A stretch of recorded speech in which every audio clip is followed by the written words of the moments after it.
Welcome to the Teaching Bites podcast. Here are your hosts, Fred and Sharon Jaravada. Hi, welcome to the Teaching Bites show, where we connect you with people and ideas to take your teaching to the next level. I'm your host, Sharon Jaravada, and today's special guest is Greg John, who is my principal at Commodore Sloat Elementary School for the past 3 years. And it's been wonderful having him at our school because he has so much heart, and you could tell by the way he talks to kids, teachers, parents. He's brought a lot of great energy to our school. And he has a new book out called Notes from the Playground. And it's a book that he decided to write to reflect about his experience as a principal. It's stories about his observations of students, and it's very insightful. So amongst other things, this is a great episode for those of you who are principals, teachers, and just to get a great perspective on his purpose on the planet. And I hope you find this valuable. Okay, enjoy. Hello, welcome to the Teaching Bites show, where we connect you with people and ideas to take your teaching to the next level. I'm your host, Sharon Jaravada, and today we have a very special guest, Principal John, who I call him, Greg John, my principal from Commodore Sloat Elementary School. Good morning. Hello, how are you? I'm doing great. Good. And he has a long list of credentials, but I kind of want you to explain it in a second. But one thing that stood out to me was we both went to UCSB. Oh, I didn't know that. Yeah. Okay. And so you studied music there, right? Mm-hmm. And can you tell us more about, where you came from, how you got to the principalship? So I started out as a teacher, and I was a high school teacher, and I taught high school for 13 years. And I think that the seeds for me wanting to be a teacher, even though that wasn't always clear that that's what I wanted to do, came when I was in high school. And I looked at the teachers that I had, and I said to myself, I don't want to be any of these people. Okay. So, but I said... We've been there. But I said, what kind of teacher would be someone that I would want to be? And that was just a question that I asked myself at that point. Anyway, life passes, right? And I traveled to Europe, and then I came back, and I went into the cooking business. I was a cook for 5 years. Oh, I didn't know that. And then I said, you know something? I just kind of fell into it. I went into a teacher credentialing program, and then the local high school had miscalculated the number of teachers they needed. They were well short, and so they came to Long Beach State, which is where I got my credential. And they said, "Do you have anyone you think could cut it, would survive?" That was their only bar. Would this person survive? Warm body. Yeah, warm body that will survive. And so they said, "I think he could make it." And so it was myself and one woman. Yeah. We went on in. No training, nothing. No master teacher? No, well... This is during your credential, right? Yeah, this is my methods class. Yeah, I had an officially assigned master teacher who came around once in a blue moon. Oh, wow. It's a classic unfortunate scene that many of us find when we get dumped into the profession. So that's the beginning. But roll way forward, I began to get interested at that time in, noticing that my kids were sometimes engaged and sometimes weren't. Sometimes I was engaged, sometimes I wasn't, and I began to ask myself, what is it about this? What actually should be happening in this classroom? How can you lift this up from an experience that could be horrible and deadly to something that is, wonderful and exalted and, at very least, it's useful. So that was the beginning of my inquiry, and I began looking at inquiry models for teaching. I began looking at teaching the entire child, not just the content, but also the character. And throughout it all, I've been a writer. Throughout it all, I've been a reflector. So I've been, watching what I'm doing, reflecting on what I'm doing, taking notes on what I'm doing, taking notes about the world. That's so important. Actually, you've heard of deer time, right? So drop everything and read. And my husband Fred, we just talked about this. He learned about drop everything and reflect. and Same. how it sounds like you do that a lot. And Yeah. it helps, and we're going to talk about your book in a second, but I know you do that with your book, and you just talk about stories with your students. But anyway, that's amazing. How do you find time to reflect on all your practices, and the days are so busy? Well, reflection isn't something that, like, first you do, then you reflect. It actually is always happening together. It's like a toggle switch. It goes back and forth between the two. And the only thing I added was carrying around in my pocket a little notepad, or carrying around some way to just jot down a little sentence fragment or two that might come to me over the course of the day, because that would take me back inside what I was experiencing that day. Otherwise, you're right. The wave of the day comes over you, and then you get to evening, and all you can do is just go home and just try to recover and prepare for the next day. So just anything like a little verbal artifact that I could write down would help take me back inside something that I wanted to go into a little more. Either was in thinking or in writing. That came much later. I wasn't doing that when I was first in the classroom. I was writing. I was interviewing students back in that time. I wrote a book that was never published called The Olive Society. The what society? Olive Society. Olive, okay. It was this is before there were so-called gay straight alliances, where you had, in high schools, where you had a teacher who would form a club that would have gay kids and straight kids in the same club, and it was about bridge building between a discriminated group of kids and the so-called, regular kids. But they weren't legal at that point. This was back in the 80s, right? And we're in the 80s and early 90s. But I was writing notes about what the kids were telling me, and it was taking me into this way of looking at my practice that it was, yes, I was teaching, but also I was learning. Very much learning from the kids, and they were opening me up to things about myself. I mean, a really important aspect of teaching is that you get everything exposed. You yourself, the teacher, are having yourself revealed to yourself, but also to your students. So it's public. It's public in that way. I don't mean it's public because you're standing in front of 30 kids, or in my case it was 30 kids, or 22 in an elementary school classroom. But it's that you're being peeled back, just like an onion. Each day you're learning more, and it's not always good. But it's always revealing. And it's all information. And the kids teach you a lot about yourself. And sometimes even know that. Like, Or they tell you, you look different, that whole thing. You had a little haircut today. Everything. They notice everything. You look so old today. Why are your eyes so big bags under your eyes today? And that kind of thing. So all throughout, and then I started practicing Buddhism too, and so that was a practice that was about learning and understanding. It's not a religion. No, it's not. It's a self-study, and so all of that kind of went together, and it all fed into my writing, but it also fed into me trying to do things differently from what I had seen clearly when I'd been in school.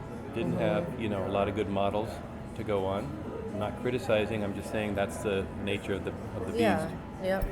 But also just because I ultimately decided that for me to be a principal that I wanted to be, is what my friend Dan Mulhern says, you have to lead with your best self, not lead as if you were someone else. That was so important. So, that's a good tip to give principals, you say, or teachers. Lead with your best self. All you ever bring is who you are. So the more authentic you are to that, you get a discovery, which is, I'm not cut out for this work, or I'm actually cut out for this work, but I'm not doing it anyone else's way but my own. And that doesn't mean that you can't get wisdom from other people. That just means that you ultimately have to be yourself, and that's where you're the most powerful. That's where you're most grounded. And that's how you reach the kids and inspire them, because if they know you, then they're able to trust you more. I feel like, and it's about relationships, right? It's not just like, let's learn about algebra today. It's like really, like you said, whole child, right? And so if they're seeing in you an authenticity rather than a hypocrisy, they're going to say, I just got the real answer to that question, I'm not used to getting real answers from grown-ups. I'm Right. used to getting a prepared and packaged answer that's been dumbed down for my level. Right, a kid And- language. Yeah, Yeah. and they actually are prepared for much more. They are. You know, even the youngest ones. Mm-hmm. And I know that you have to kind of modify the content. I'm not being crazy about this, but I am saying that, you know, an authentic conversation, even with the kindergartner, is quite possible. And the kindergartner looks at you like, wow, no grown-up has ever talked to me like that before. Right. And then they want to talk to you about what they're really experiencing. They need that just that one time for an adult to just let them in, and then it can bring them. Yeah, you know, they'll spiral come it along up. with you. Oh, yeah. They'll be surprised. Yeah. So anyway, I just want to know, how did you get into being a principal? You taught for 13 years. Yeah, right? so I went How in did and that out come of up? So I began to roll out of the profession into a series of reform movements that were big in California. There was one called Senate Bill 1274, which was a What's that? legislation by Senator Gary Hart at that time. But anyway, that was a high school level. I think it was K-12. But what that was about was asking high schools to rethink how they did stuff and try to make it so the kids were connecting and try to implement. This is before standards. We had things called frameworks at this time. So Before my time. yeah, so there were no standards. There was just frameworks. And so you would come into a classroom and it was the Wild West. I would come in as, you know, an English teacher, and I would set up my English program. And if I was lucky, I could be working with a colleague and we could come together, and then there would be an hour English program. But there was no consistency school to school. So, and there was no requirement that they be consistent. So you would have an adopted text, which could be different from high school to high school. That was your story. This is in LA, right? No, this is the whole state. In fact, this No, is the but- whole nation. but This when was you were in- teaching yeah, it- then when I taught in LA and then also later in Fremont. Oh, okay. So when I moved north, I moved to San Francisco and taught in Fremont, California. So Oh, the commute. commute. It was BART, only. It was or only. No, there was no drove? BART down there at that time. Oh, okay. Yeah, I'm old. Okay. No, you had to drive. Okay. So, All right. but I began getting involved in reform movements, so that was one. And then the Annenberg Challenge Grant, this rich foundation gave out a pile of cash and challenged high schools and schools to become places where kids would be engaged and where they would actually learn. All these movements had a deep effect on me. It's like we're trying to ask kids to care about what they're learning. That means we have to produce an experience that's worth caring about. That you care about. That enough I care to teach. about. Correct. So I Yeah. realized that this was something that was being pointed at me, as well as at the institutions, and as well as at the districts. Anyway, so I rolled out of the classroom, got involved with working for this nonprofit called the Bay Area School Reform Collaborative. Okay. Was in that for 3 years. Worked for the Alameda County office for a couple of years with the state's model of reform, which was about if you comply with these 9 things, then your school will be good. Which is a heap of hooey. And then I realized when I was working for the Alameda County office that I needed to be a principal because I was asking principals to do things and I didn't know their job. So I started as a vice principal in Berkeley, South Berkeley at Willard Middle School, Okay. which was a fight and rough and rumble school. And then I went on to be a principal at Treasure Island School, which was served San Francisco's poorest kids. Yeah. Which eventually closed. Which eventually I know. closed. I was the last principal there. Oh, you're the last one. That's right. Then I went back to Berkeley, taught at John Muir Elementary in Berkeley, which was another South Berkeley school. Okay. That was a very good experience, coming in after a very popular principal. So you got to realize there's a dynamic when you're the guy after. And then went from John Muir, came back went to work for a foundation for 1 year. Again, that was like grad school all over, And I learned about the movements and the thinking about, teacher value added and all these kinds of conversations that are going on about, the combat scene that is the discussion about education nationally and at the state. It's a brawl. It's an open brawl. I can imagine being in those conversations. And foundations are affecting that with their dollars, so they're trying to influence the direction of the conversation by providing cash incentives for it to go a certain way according to the politics of the foundation. So that's the nature of that game. And then I said, I hated it, so then I got back into being a principal, went to Star King, which if we get into talking about the stories, that's what took me into writing stories. I had to do something with what I was experiencing rather than hold it, carry it home. And then from there I came to Commodore Sloat. Oh, so you had a long journey, a lot of long in and out of the education. Yeah, so 27 years amazing of a journey from there till now. Wow. Got gray hair.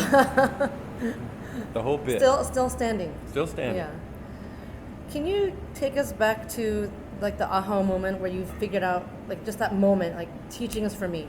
I mean, I know you did mention it when you were thrown into the classroom, but was there a moment where you're like, this is the thing for me? It didn't go like that for me. No. It was more. There wasn't a moment. There was a gradual coming out of my head and into my heart. And that was happening to me in life.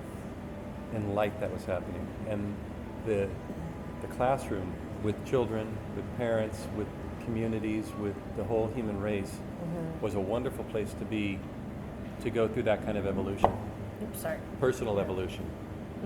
So, because there I was working with children, I was working with moms and dads, I was working with the thing they cared about most, which was their kids. Yeah. You know? So, and I was working with human beings through transitions. So I just began to realize I like this place. I like this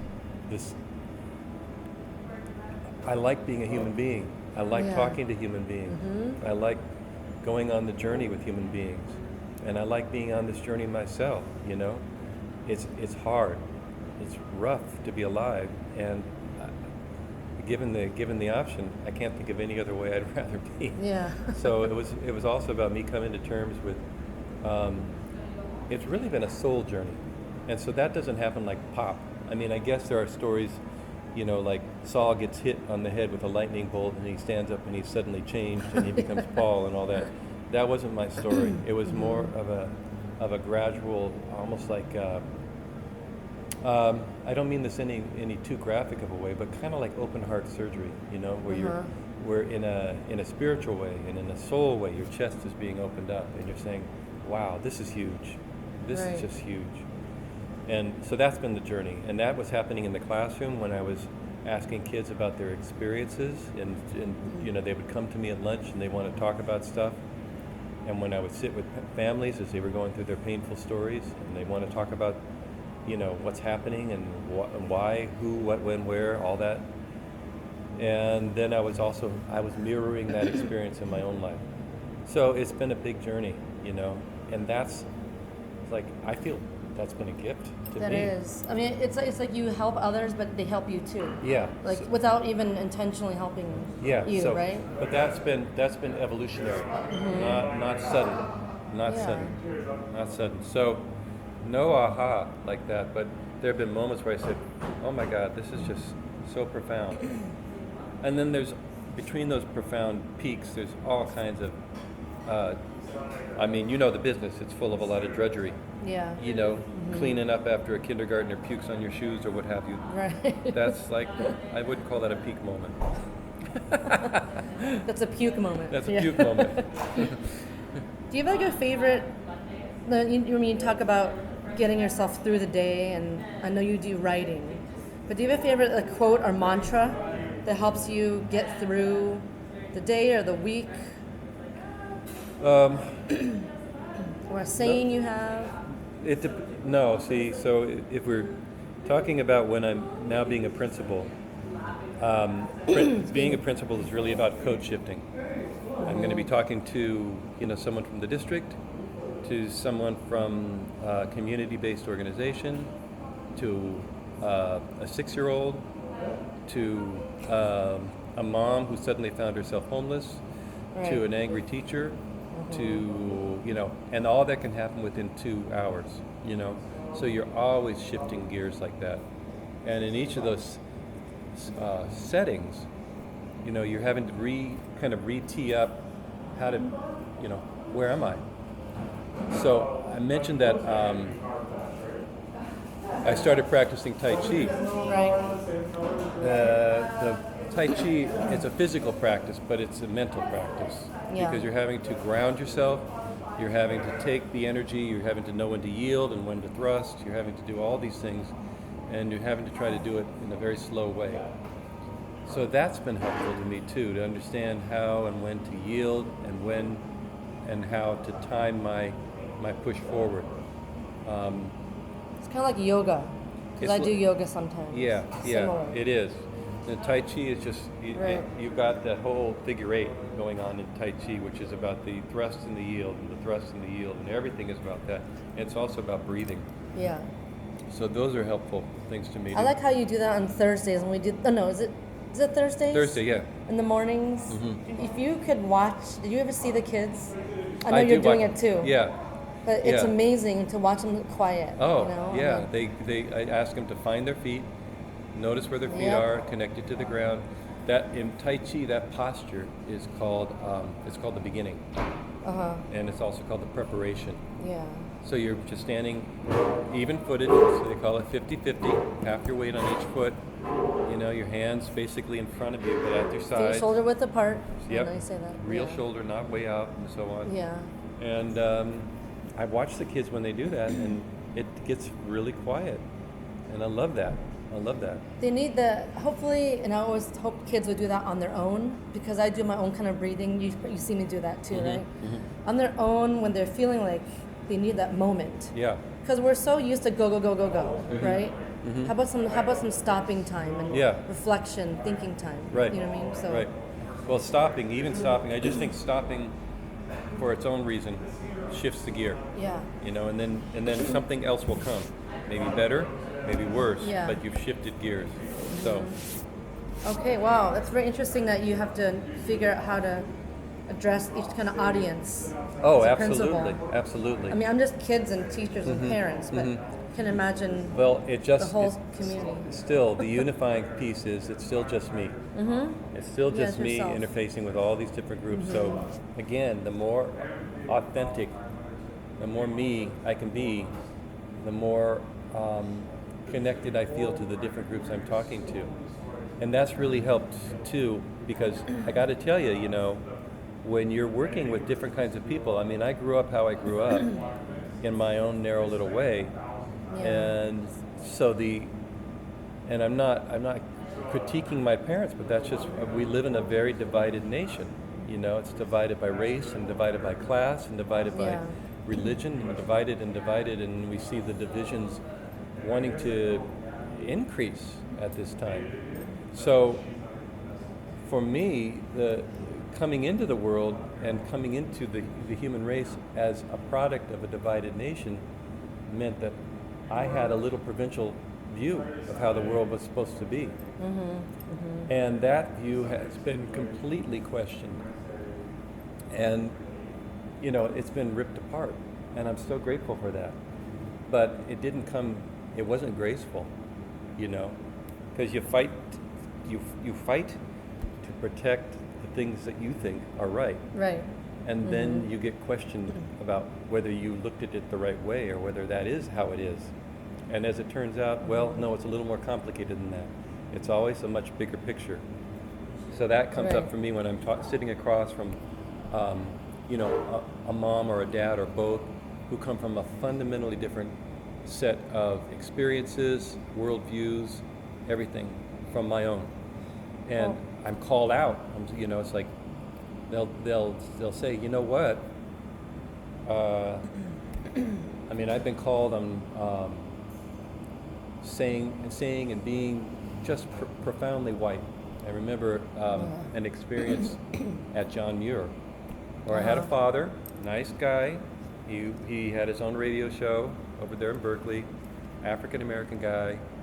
He called me out in front of the whole parent body. Said, "Do you realize how you're shutting down black folks in this meeting?" Wow. And so that's the kind of thing you go through, and it's like, I was so mad at him for doing that, because he basically pulled my pants off in front of the parent group.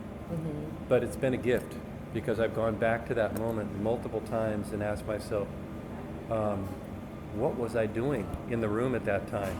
And I've been able to see inside, from his vantage point, how I looked to him and how he experienced me.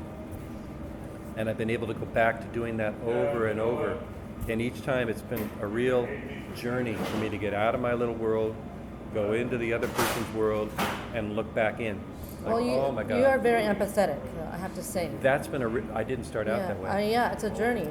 But as a principal, you have to. I'm assuming you have to. You don't have to. That's the thing. You don't have to. I think to be a principal, you don't have to be empathetic. No. You can be an autocrat. You can be a little dictator. You can ride around in your little Jeep in your corn cob. Blinders. Yeah, and you can just say, we're going to do it my way, and I'm just going to, by force of will and aggression and intimidation, I'm going to make it go the way I want it to go. That's not my journey. No. People can do that. I've worked for leaders like that. I've worked for people who look at the world like that. But that's not me. I can't do that. And there was a time when I was first brought into the principal. My first principal gig was Treasure Island School. Right. And this was under the reign of a particular superintendent and all of her little autocrats who were around her who set me up in a non-empathetic way toward my teaching staff. They said, that school is full of a lot of bad teaching. Get in there and clean that place out. Clean it out. It's just bad examples of teaching. So I come in there thinking that my teachers are all deficit. They're all broken. Right. And my job is to shape them up. Is to shape them up or ship them out. And so I got a core discovery in my first principal job that this is just wrong, to be set up to be at war with the people that you need to have working together with you on this journey. So every mistake is an opportunity, and that was one. That was definitely one.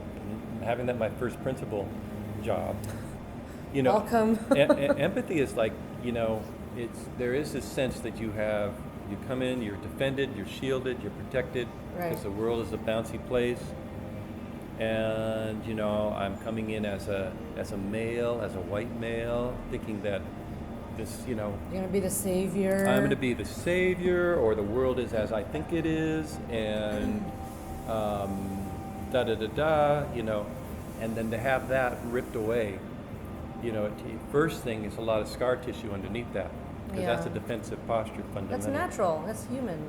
But then what's under that is like, well, now there's no filter. Now I'm actually feeling life as it's coming, and I'm hearing and seeing other perspectives other than my own, and that's a wild ride. That's absolutely a wild ride, but it's the only ride I want to be on. Yeah. And were they that bad though, the teachers, as they said? I had some horrific ones. Yeah. I'm not going to name any names because they may still be alive. But I had one gal who had a picture. She put a picture of the Pope up on the wall, and she divided her class into the little dummies and the little smarties. Oh wow. She was horrible. Oh no. Absolutely horrible. And she drove to school in her Mercedes, and she's driving to the poorest school in the district in her Mercedes with her Pope picture. Wow. It's like, oh. How do you help a teacher like that? Well, because I know sometimes your hands are tied, and you can't do that much. Well, so when I got into asking myself, how do I engage? Help is a whole different thing. Right. But how do I even engage with a person like that? With a person that I'm fundamentally, my soul is just rebelling at the sight of a person like that. Yeah. Then I have to get into some strategies, into some approaches. The hook, the name on this is respectful confrontation. And I actually went and studied this technique called respectful confrontation, which is how to speak your truth and how to stay in your power. Okay. And it's like basically that's it. Is this like a principal class or like no, a leadership it's class? like it's a class that my friend Joe Weston has been teaching all around the world. He just got back from Gaza Strip, Oh, okay. doing it for women on the Gaza Strip who are, having to interface with their men Yeah. in that kind of an environment, and how not to be so oppressed. Right. So it's ultimately, good. it's an oppression response technique, because when you come across a teacher who's a fundamentally bigoted person and a classist and all those kinds of things, those are oppressive. But how to do it without just coming at her with the same, Right. and how to keep my heart open, hard, because I'm so angry. But if I'm Right. speaking to those things, did I do it that first year? No. My second, third year? No. That was just like, didn't get why I wasn't really connecting. It's like your couple years of first year of teaching, right? Same Yeah, thing. just Like, didn't I don't get know what I was doing. what is not happening. This is never going to work, because this is all about me strong arming, and ultimately these folks are really strong in counter strong arming. So you can think of some of the people on our staff too. Yeah. You right. know, and just think of some of the principals who've been there who think they've got all the answers. You can't counter strong someone who's been No. practicing strong arming as the only method for her whole adult No life. matter what principal comes in, it's No. the same old. No, but the very disarming thing is to approach someone with that open heart and with truth. Those two things are like, oh my God. I just heard a great story about this very thing, where somebody was simply honest and said, "This is what happens when you talk to me like that." This is a former teacher that worked for me at my school over in Berkeley, Yeah. because her principal's been bullying her, just doesn't like her, shows up and says aggressive things to her. So finally she sat down and she just opened her heart and said, "This is what happens when you talk to me like this." She got Wow. an apology. Great. She got tears out of this hard ass. So it's like, okay. I bet not a lot of teachers probably approach this person to say that. No. Because they're probably so No. scared of the repercussions, right? Yeah, they do Well, all of good this for this kind of person. this kind of dance, and try to mollify this kind of aggressive person, and everyone's on eggshells. Yeah. So Well, enjoy your. Well, actually, by the way, we're at a coffee shop. We're having some tea. it's called the Neighborhood Corner. Yeah, and it's really, I love it. It has good tea. Greg had some coffee and a scone. I had some yogurt. So it's really cool here. A neighborhood coffee shop. Anyway, Well, I see you brought the book. yes. Should we talk about that? You want to go there? You Yeah, got some- I actually want to. Actually, yeah, okay. So Greg's book is called Notes from the Playground, and I was able to, very luckily, I got a copy from him for his reading he had earlier this year. Yeah. And he writes these 1-word or 2-word entries about... The title. Yeah. Yeah, the title's Go always ahead, one why don't you word. explain it? Yeah. So, I got this idea when I started being a principal. Well, first of all, the kinds of experiences I was having, I was making a tactical error in that I was bringing my stories home to my family each night. Oh. And that was putting them in the position of each day having to receive essentially my download of the day. And over time, that just didn't work out. And so my family said, you know what? They'd said it with body language or just directly, leave your work at work. Yeah. So it presented me with a kind of a core problem, which is I felt I was going through really powerful and transformative and sometimes jarring and sometimes uplifting experiences. Mm-hmm. And I got this sense that where were all these experiences going to go? What was I going to do with these experiences? So I stepped out of being a principal when I left John Muir. I went to work for a foundation, and then through that time, I got kind of a scare, which is that I got a fibrillation condition, which it turned out to be rather serious, and it's now Oh my curable. gosh. What is But that? It's called atrial fibrillation, and in a fibrillation, there's a little node in your heart that sends out an electrical signal. It's actually the only thing in your body that's supposed to do that, and it sends a signal, and that's what tells your heart, okay, now we're going to beat. Oh, wow. And so very important part of your body. Very important. And in an atrial fibrillation, it can happen in different ways. There are different kinds of fibrillations, but in this case, what happened was my heart was beating irregularly. Instead of da-dun, da-dun, I was going da-da-da-dun. So it was like a murmur kind of thing? No, it's even more than a murmur. The danger of an atrial fibrillation when your heart's not beating as it's supposed to is that your blood is not going through your body at the rate it's supposed to. Oh, okay. And so it can leave you feeling faint. It can leave you, just suddenly unable to, you feel out of breath. But there's a risk that you can actually have a stroke. Oh, wow. Because your blood will slow way down during one of these downbeats, and it will clot, because it clots very fast. So you need to address it. And my situation was getting gradually more severe. So when I stepped out and went to the work for the foundation, that's when the condition, I had this going now for more than 10 years, but it peaked. Oh. And it became absolutely intense. Concurrent with that, they've now developed a cure. Really? It's called an ablation procedure. They go in there and So you've had it done? I had it done twice. Oh my God, it's scary. And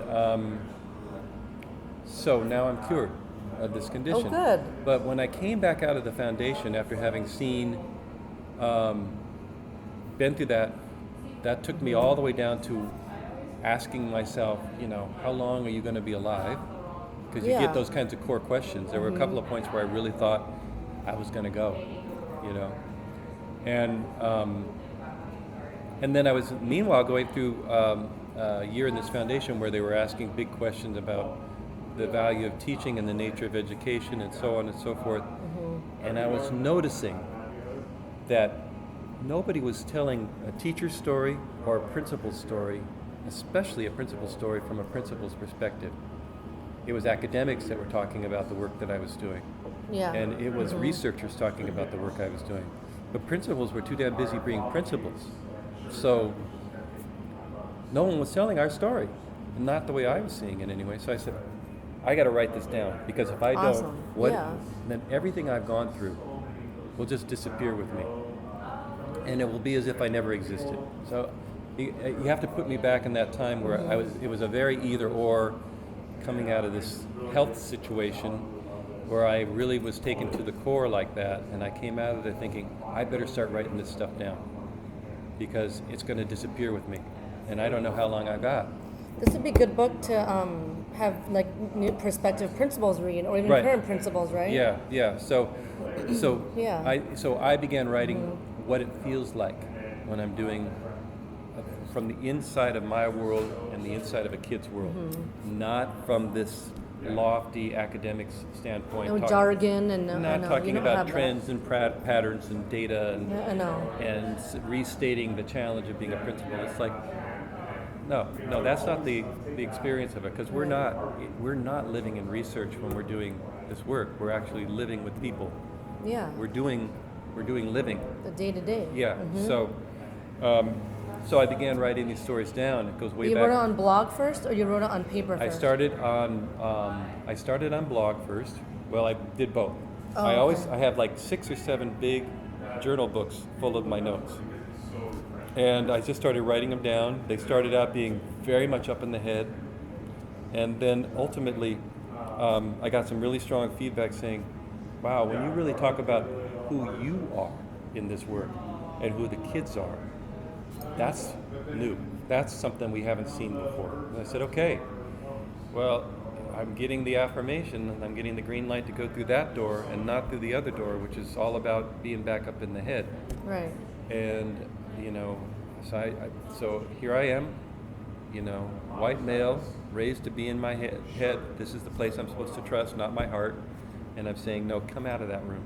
There's nothing in there for you anymore. Get out of that place, go through the heart door, which is this door over on the other side. And that's where I started writing these stories. So back in 2009, I started writing my first drafts. And then 2010, when I stepped back into being a principal again, now at Star King. Oh, that's when, it's 10 at Star King. Yeah. Okay. And just got some of the most intense experiences that I've ever had, with the kids I served and the families I served and the complexity of the school. And I'm sure your family was happy that you were writing it all down. well, I mean, I started putting it out there. Not that many people knew, and then, but most of those earliest entries, they're all gone. They're on my hard drive somewhere, but I don't even use them. Ultimately, by about 2011, I started figuring out, okay, this is the story I want to tell. These are the stories that I want to tell, and they were really mirroring my own spiritual awakening that was happening at that time. I was just gonna say that. I was reading through your book, and I could see you in it, your soul, your spirituality. I could see that. Yeah. I could see who you are just by reading this. If I Right. never met you, Yeah. but it matches who you are. Because we've known you for 3 years, right? Yeah. But how about we read Yeah. an entry? Yeah. You got one you like? I really like matches. Okay. That's on 91. Okay. So, Greg, why don't you go ahead and read it, and then we can reflect about it. Okay. So matches. So each of the stories has a single word title. Big surprises can arrive in quiet ways. That's how I met my newest fire starter, Xavier. Mrs. Carter brought the curly-haired, big spectacled second grader through my door. Young boy and older woman stood just inside the doorway, waiting for me to look up. Excuse me, Principal, Miss Carter began. I found Xavier behind the bungalows with these. She reached into her bag and pulled out a box of Ohio blue tip matches. Ah, yes, I remembered them well. Then she pulled out a small pile of kindling, random bits of torn up crayon, drawing, a shredded spelling test, and some leaves. Miss Carter laid out more than 60 matches, spent and blackened. She told me she had found Xavier doing what he could to start a fire. The boy looked at Miss Carter, stout as a fact. He then looked at me. Miss Carter stepped out, and it became my turn to ask some questions. I had just the beginning of what I might need to know. First came lies. The standard set, I didn't do it. My sister stuck the matches in my backpack. I don't know how they got lit. And after a minute squandered in this way, we managed to back and forth our way to a version of the truth that we could both live with. I like that line, by the way. He had, you should have been there. He had tried to start a fire in the alley behind the building. It was a portable made of wood, by the way. Oh, okay. He knew the building to be made of dry wood, old and dry, he clarified. So he knows what to do. He did. A stiff breeze had snuffed his matches at least 60 times. There's always wind coming across the hill. Do you have anything else you'd like to tell me? I asked him. No, I'm good. Then we both became quiet.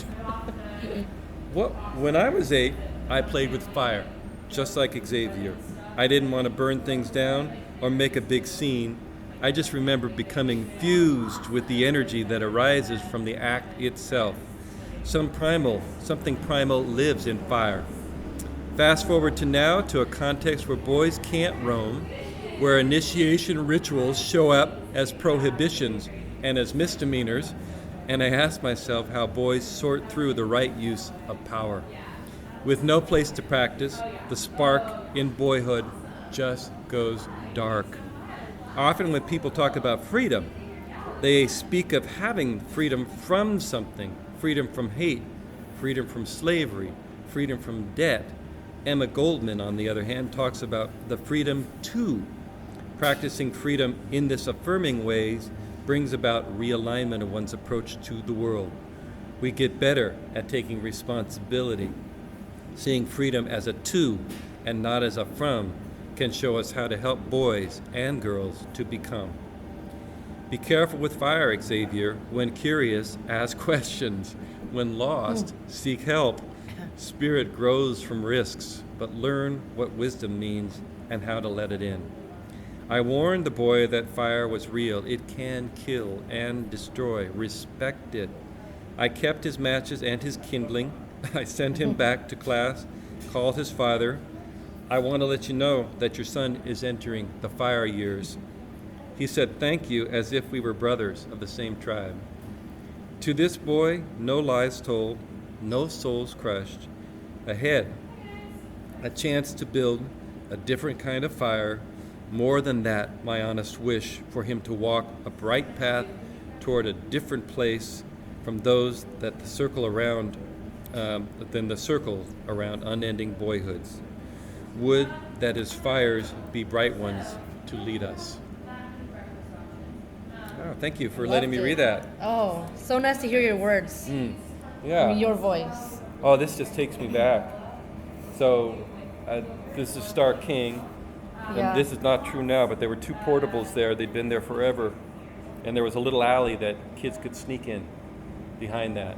And I would find all kinds of stuff going on back in that alley. We would constantly be replacing the lock on this gate. Yeah. That the kids would pull back the little chain link. I mean, they really wanted in. They wanted their own, it seems like they want their own space. They wanted a private space where they could, So you can't blame them too, but at the same time. No, but so it's this whole thing about parenting where you want kids to grow and learn, but you don't want them to kill others or hurt themselves or burn down a building and there's this balance, and this thing about roaming. It used to be when I was a boy, we could roam for the distance they've measured. When they've charted this, and you could roam for out to 8 to 10 miles from home without raising alarms at home. He's 8 miles away. Imagine that days. now. No, you can't even go to the edge of your own yard. No. So for a boy, and I know the boy's journey better than the girl's journey because I grew up a boy. Yeah. But I think for girls too, they don't get this chance to roam. They don't get a chance to explore, and so it all gets turned inward.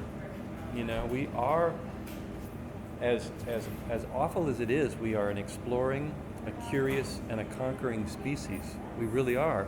Right. We're a destructive species to have in the universe, and this roaming is an aspect of that. So, and I get that boys are highly destructive beings. I get That's that. just the nature of That's the things. nature of boyhood. Unfortunately.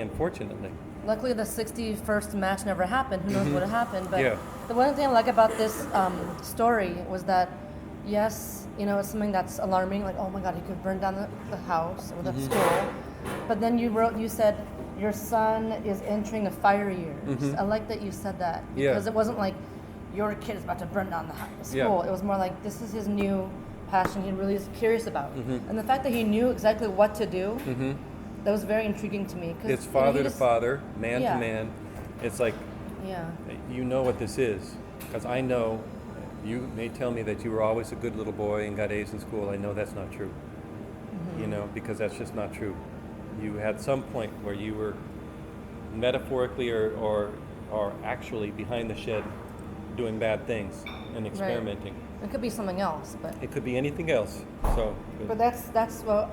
But your empathy was definitely shown right there. Because you could have just said expelled, don't talk to you again. You could have done it that way. If you were like this hard principal. But that's not. But with that father, then he got that I got. He understood that I understood, and I had him as an ally at that point. So now we were on the same side, working on behalf of this kid, and that was so important to me, But it was also important to me to say, this is the way you do it with people, because the whole energy right now is about taking things that we don't like and don't understand, and throwing them away. Right. We take the kids we don't like and we ask them to leave. Yeah, you don't deal with it. You just and there is nowhere to go. There's nowhere else to go. This is such a profound point to me that there is no there. Because even if you have 5 kids in your class and you've got 3 you would wish to be in someone else's classroom. So let's just say you win that one and you get them out, right? They're out of your classroom. Yep. Then where are they? They're not gone. They're Still in there. someone else's classroom. Yeah. They're in your next door neighbor's classroom. They're in another school. You're going to see that colleague at a meeting saying, oh yeah, I got those kids. Yeah. They came to me. And they're still on the planet. There isn't some like compost bin that we toss them in.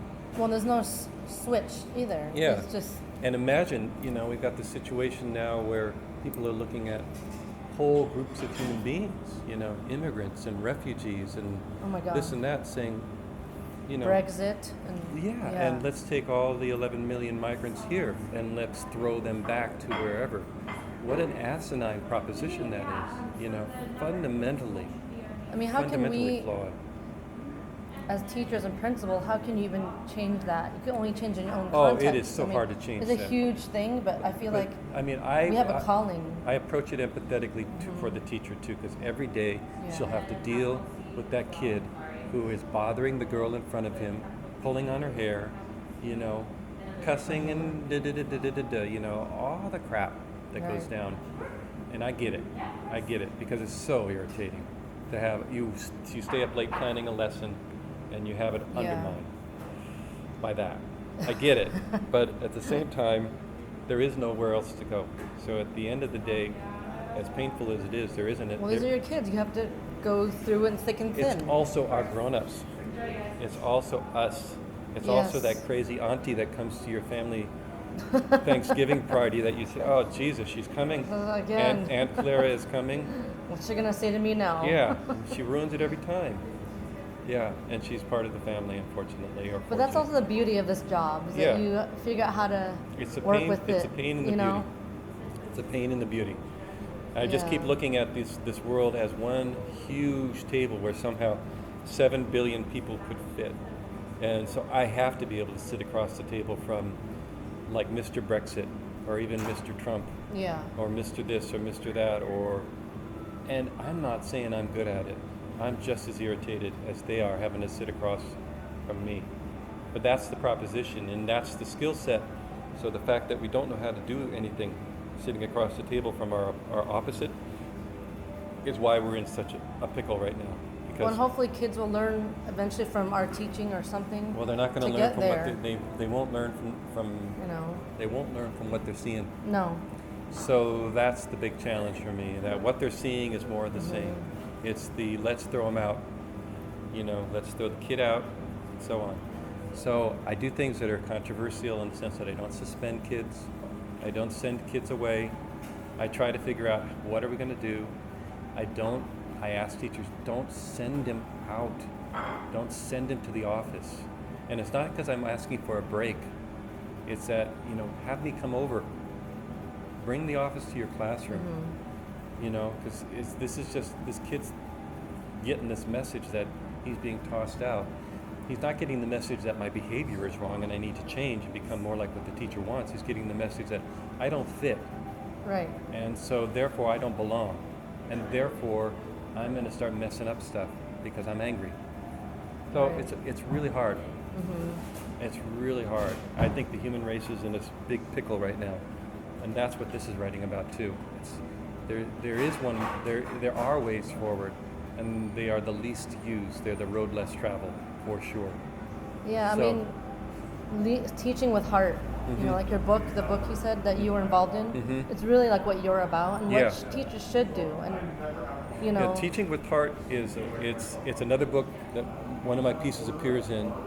My pieces have been showing up in the most curious places. They're showing up in this. There's an empathy. It's called Start Empathy. They're carrying some of my pieces.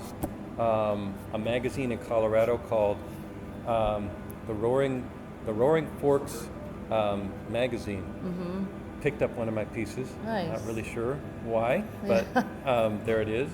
And then, then I've got it in this book called Teaching with Heart, and that's a poem on the left and a reflection on the right.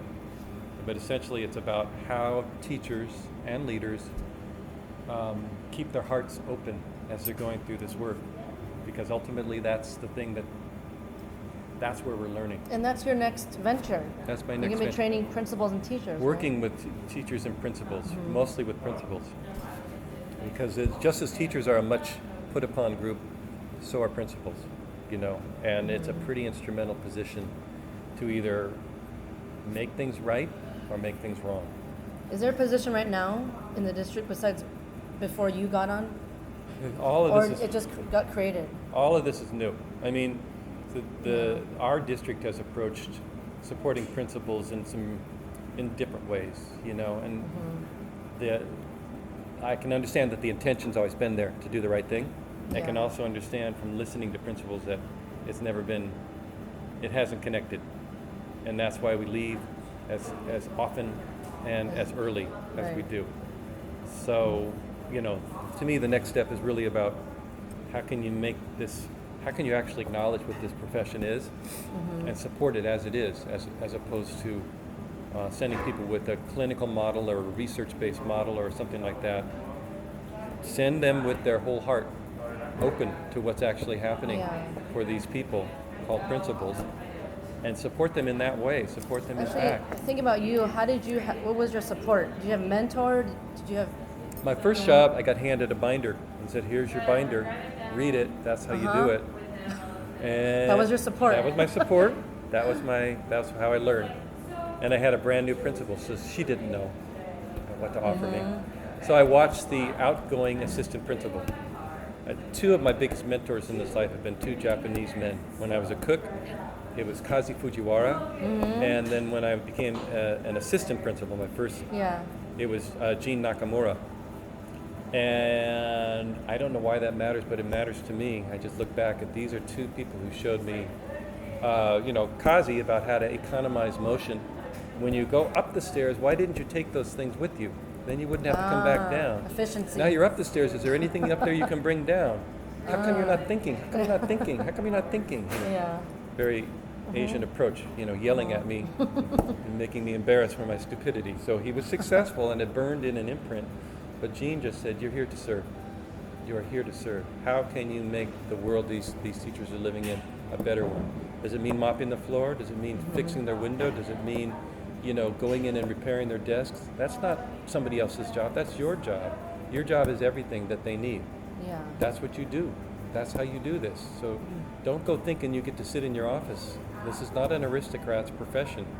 This is actually a hands-on, in the trenches, in the weeds, whatever is necessary. Well, you're there all the time. I see you on the yard. I see you in the lunchroom. Like, I don't even know when you eat your lunch. Standing up with the kids. That's it. When you take a break. No, it's not a break job. No. It's not a break job. And so now it's 16 years of doing this work. I'm hitting this transition point, which we're not talking about today, but that's 16 years of doing, of being in as an administrator with the stepping out points I've mentioned. And now you have such great wisdom to pass on to the principals you mentor. Of all the experience you have. I have a definite point of view, and it's not going to be a right fit for every administrator. I got to tell you, I'm going to have the autocrats. Every human manifestation shows up in the principalship as well. The bossies, the passive aggressives, the all of those kind of default and broken places that we go to when we're feeling called out and when we're feeling threatened and when we're not feeling strong. All that shows up. So you're mentoring all the principals in the district? So it's going to be triage according to need, like everything else. So it's going to be, we're going to focus in on new principals. Mostly. But there's some existing principals who are going to need, some re-upping. And I got to tell you, it's not about me running in to tell them how they're supposed to do things. I mean, I can do that, but that doesn't change adults. Adults don't respond to that. They just wait till you're gone and they do it the way they want. So, and that should be a familiar theme in life. So what's your approach, just finding what their strengths are and bringing them out? It's starting the conversation, being in relationship, being courageous about saying, this is what's happening, this is the result you're getting. Is that the result that you want? And if you repeat this behavior, then of course you're going to continue to get this result. So can we have a conversation where you trust me enough that we can shift some things around? That's really how I want to approach this. Do you think you might write something about it, just like you wrote this book? Something. Reflect about it. So as I go into this role of coaching principals, I got to graduate. I have to figure out where my notes will go. Well, I wish you best of luck on this first year and just figuring it out. Thank you. Thank you. Anyway, time is up, but I want to tell you, thank you so much for your time. Oh, thank you. you. It's been very valuable. And where can they find you if they want to contact you or? So I'm totally accessible. I'm on every social media format. I'm a Twitter person, rGregoryJ. I'm on email, rGregoryJohn@gmail. I have my Notes from the Playground has a Facebook page. It's a public page. And I'll put these in the show notes. It's called Notes from the Playground. Okay. My book is for sale on Amazon. Amazon, And please get it. It's a It's Kindle. awesome. It's a paperback. It's very reasonably priced.